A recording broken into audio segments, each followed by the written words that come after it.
This is a throwback when Prince Harry was promoting his book Spare, and he was interviewed, when he was visited Stephen Colbert in at his show in New York City, and so he's sharing his own experience, and he said Meghan is the love of his life. He has never been happier than ever before. That he has now he has two wonderful children, and I think he's over the moon. And so this is the conversation with Stephen Colbert. I hope I can play this because I love this conversation. In my family, you hit on a really important point, which is... Okay, here is the interview. I mean, we probably already watched that, but I always like to hear this again. We left in 2020. We moved out, we fled my home country. We moved to California. And for 12 months during lockdown, where we said literally nothing, it was relentless. And that was a real eye-opener for me. I never thought that we'd be away from it completely, but I did think that we would get some form of peace. But that's when I realized that actually our mere existence outside of that institutional control was more of a threat. And, you know, there's a similar thing that happened to my mum as well. And look, they always knew that my wife was going to leave because of the way that they were abusing her. But I think the most embarrassing thing is that I just decided to leave with her.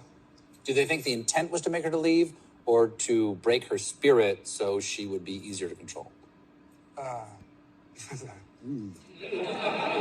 Because either one would do, right? A little bit like group therapy.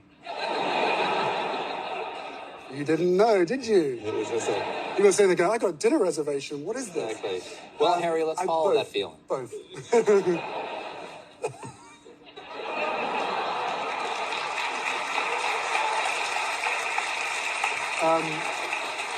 I think both. I've never seen the level of abuse and harassment that I witnessed over my wife. Other members of the family, they've experienced different forms of that. But to see it happen the way that it happened, I was naive going into it. I didn't realize that the British press would be so bigoted. And even if I had, I wouldn't have accepted or understood that they could get away with it.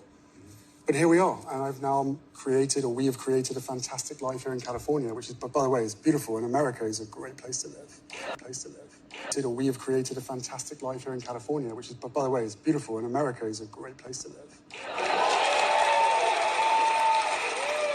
Yep, Harry said he has never seen the level of abused when he first moved to America in 2020, and they said nothing, but they continued to abuse, especially Meghan.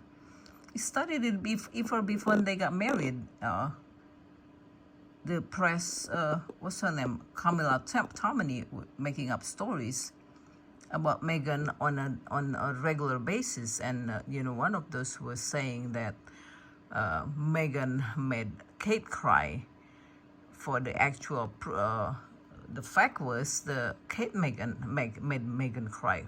How she wouldn't cry? Why would Kate cry? It's Meghan's wedding, and Kate trying to take over her wedding. She wants the children, the bridesmaids, to change all of their clothes, to have her designer Alexander McQueen to design their dresses like 1 day before her wedding. And where is Givenchy, a big designer, already designed it, but no, Kate wants to take charge of Meghan's wedding.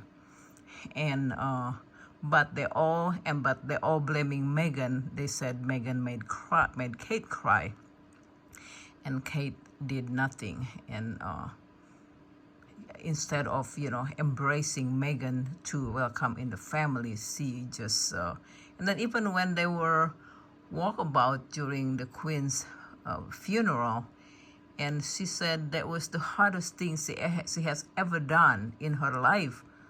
I mean, people working 12 hours a day, that's the hardest thing. And what she did, just walking with her sister-in-law and her brother-in-law for 15 minutes, that the hardest things he has ever done. It's just amazing. This people from the media to the royal family to Kate Middleton, Prince William, just abusing Meghan, but they're all blaming Meghan because that's what the narrative they are planting in the media, what the people should believe. So I'm with Harry and Meghan, and I have been with Meghan since years before she even met Prince Harry, and I knew her. Not know her personally, but I follow her.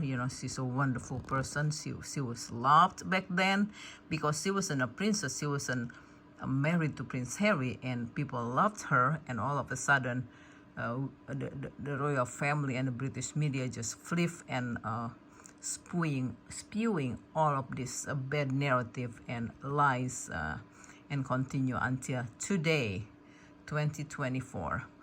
So hanging in there, Prince Harry, and you are soldiers, you're veteran, and you're resilient. You both of you and Meghan, and you will be a success in your life with your family. There you have it. Thanks for watching.